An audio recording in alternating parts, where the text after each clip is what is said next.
thinking of going back to my parents' house to give birth. I've been staying there for a few months, I said to my mother-in-law. She's probably going to make sarcastic remarks about who will take care of the household chores. Thinking that way, my mother-in-law said something beyond my expectations. Oh, really? Then why don't you just stay at your parents' house forever? I don't want to see the face of a parasite. If you want, why don't you get a divorce? I widened my eyes in shock. And at the same time, I realized that she was completely misunderstanding me. If that's what she wants, then I don't have to hold back either. I couldn't help but laugh a little. My mother-in-law didn't seem to have any interest in me and didn't notice. She's so carefree, unaware that she is about to hit rock bottom in her life. My name is Christina, a 32-year-old housewife. I started dating my husband Aaron in college, and we got married after becoming working professionals. Aaron is very kind and always cares about others. He has saved me many times. But when I told him that again, he said with a bashful look, "It's because of you, Christina, that I became kind to others." Huh? Me? It was news to me that I had been the catalyst for Aaron's kindness. I had always thought that Aaron had a kind nature from the beginning. Actually, I used to be a troubled teenager until high school. Because of that, I didn't have any close friends. I wondered if I would always be alone even after entering university. When I first entered there, I got lost on campus. Remember? Ah, was it during the first orientation? Listening to his story, I remembered our first encounter. He seemed to struggle with reading maps, and I, as a fellow freshman, approached him and offered help. At that time, you said, "We have the same orientation, let's go together." When you invited me with an innocent smile, I thought you were a very beautiful person. Hearing him say that, I couldn't help but blush. But in reality, he didn't confess his feelings to me until much later. Did you fall in love at first sight with me? Perhaps? When I asked that, he laughed and shook his head. It's a little different from that. At that time, it was more admiration than love. I thought your soul was beautiful. I wanted to get to know you as a person. I wanted to be a kind person like you. I wanted to be someone who could reach out to anyone, just like you. So I worked hard to become that person, you know? From my perspective, I believe he has always been kind to people even back then. He didn't tell me much about his past back when we started dating, and I didn't really care about it because I was already in love with who he was. I even knew that he was the one for me from the early stage of our relationship. That's how sincere he was. And now, even though I heard that he had a troubled past, I wasn't surprised. Since I met his parents after getting married, I can imagine how they were. They were, if I may say, nothing like Aaron. That's because when I met his parents, they looked down on me. My parents have unbelievably bad personalities. Aaron had informed me about it beforehand, so I was already aware. They didn't even listen to me or Aaron and frowned blandly and said, "What a poor-looking girl. Aaron must have had bad taste in women. I hope you got a good education. How good were your grades?" I was surprised that my in-laws were not afraid to say such a thing when they first met me. My husband apologized to me the whole time, and I felt sorry for him. They treated my husband the same all his life.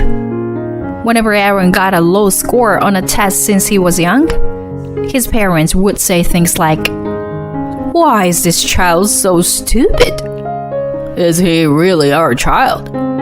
he often heard words that you wouldn't say to your own child. It must have been tough not to be influenced by such a family environment. Aaron finally gained his freedom from his parents when he went to college and started living on his own. He made efforts to become a good person and developed his current calm personality. Now, we have met, married, and everyday life is filled with happiness. And to add to our happiness, we received even more joyful news. I became pregnant. I wonder if it's a girl or boy. While eagerly awaiting the birth of our child, we decided to love our child with all our hearts. Since Aaron's work hours overlap, I called my mother-in-law. "What is it?" As soon as I started speaking, my mother-in-law responded with a burdensome tone. "I'm pregnant." "Oh, a grandchild will be born? Is it a boy or girl?" "No, I don't know yet." "Girls are no good. They can't earn money. If you give birth, or make sure it's a boy, I absolutely won't accept anything else." "Oh, that's... As for the gender, it's something that we can't control." "It's the wife's job to figure that out. I can't stay silent while my precious eldest son is being exploited." I couldn't believe how she was arrogant and looked down on me. Even though they always targeted Aaron with sarcastic remarks, now they suddenly call him their precious eldest son. I restrained myself from responding and decided to calm my mind. "Well, this is just a notification. Excuse me for now." Saying that, I hung up the phone. When Aaron came back, I informed him about his mother's reaction. Upon hearing it, Aaron, of course, didn't agree with his mother's opinion and had a very displeased expression on his face. "Precious eldest son? Are you kidding me? My mother is always looking for someone to attack and persistently targets them with relentless attacks. That's why when the target is someone other than me, she suddenly starts calling me that. Anyway, you don't have to listen to her at all." I nodded in agreement. Since my mother-in-law never called us, I thought it was fine that way, but surprisingly, my mother-in-law showed up at our house a few months before the expected delivery date. Even though it's far from her house, she came to our house without any prior contact. She barged into our house and started telling me what to do. "If you can support parasites, then support me too." Am I the parasite she's referring to? As I was close to giving birth and my belly had grown big, I couldn't move much even if she commanded me. "But I'm sorry, but I want to rest, because my belly is already big." As soon as I said that, my mother-in-law suddenly got angry. "What are you even here for in this house? You're just a housewife, right?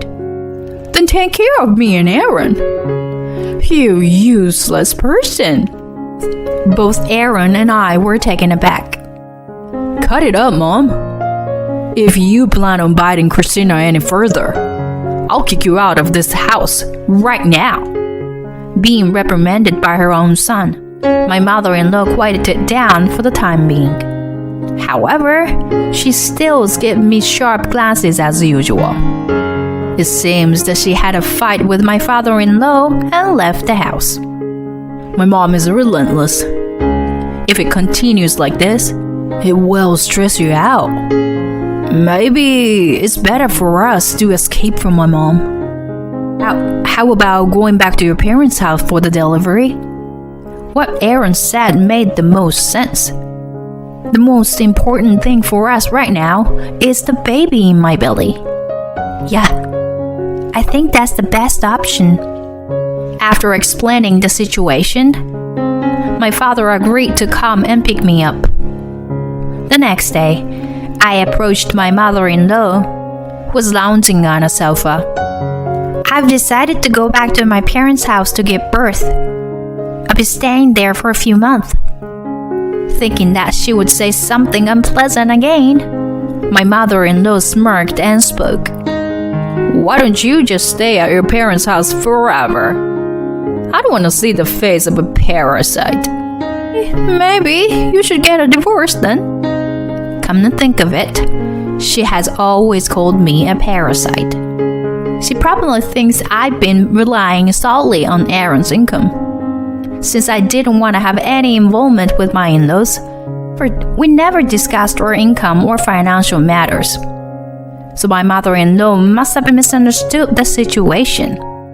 Well, I should get going then. After that, I returned to my parents' house as planned. Aaron finished work on the weekend and joined us at night. It seems like your mother intends to rely on you completely, Aaron. That's why I think she'll keep clinging to our house. I share my thoughts with my husband. He had a troubled expression on his face. That's when I made a suggestion. I think we should sell the house. My words surprised both Aaron and my parents. In fact, that house was a gift from my grandfather when I got married. By the way, my grandfather is a well-known real estate tycoon in that area. He dotes on me a lot. When I became a working adult, I was entrusted with managing my grandfather's real estate, so the house is under my name. If I explain the situation to my grandfather, I'm sure we can sell it quickly. So I told my grandfather about it. And I can't believe it has come to this.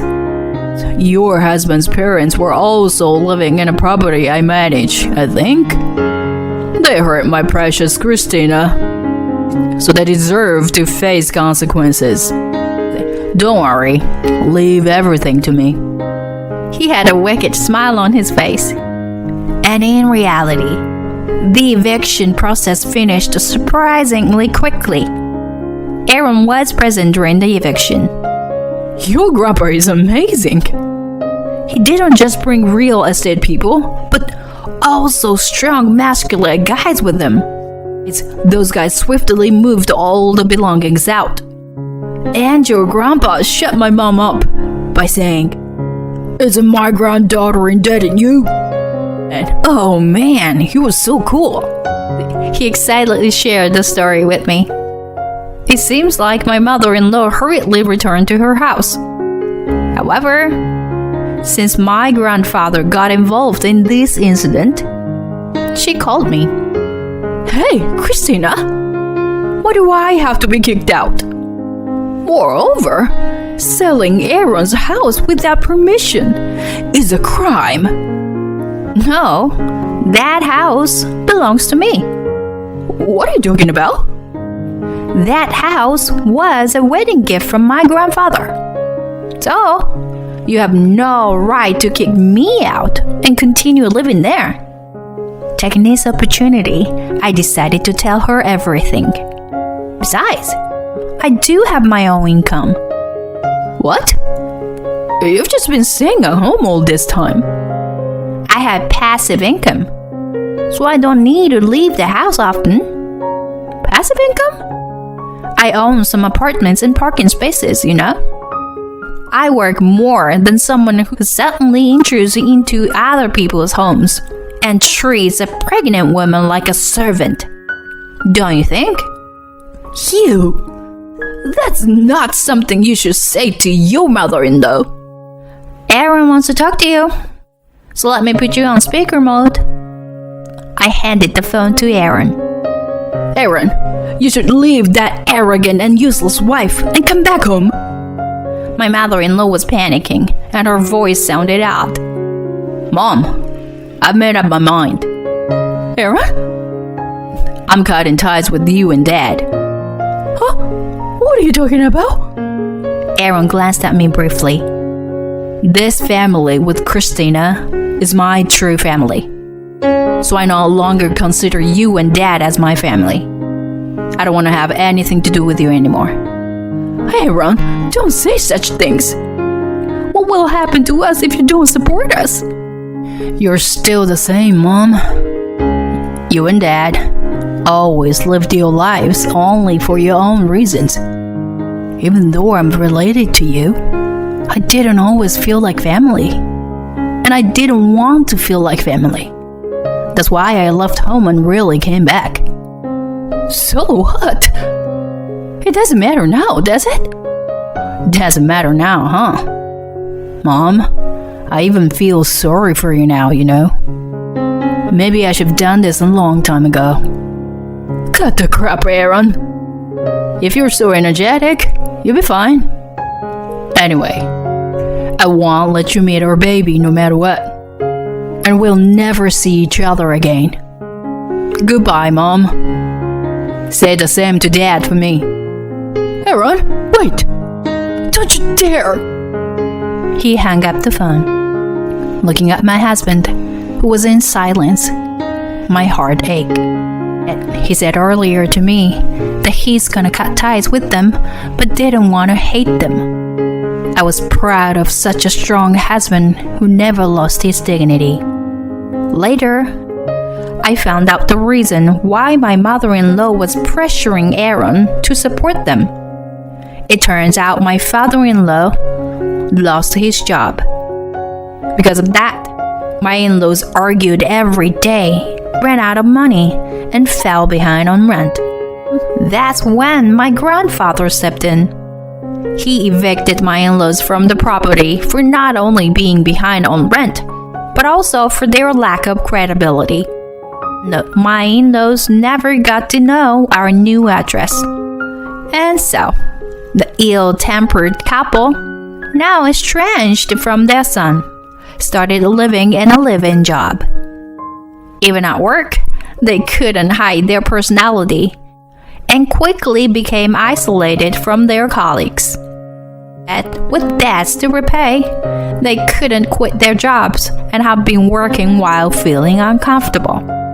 Well, I hope they would learn a lesson. As for us, we were able to safely welcome the adorable baby girl.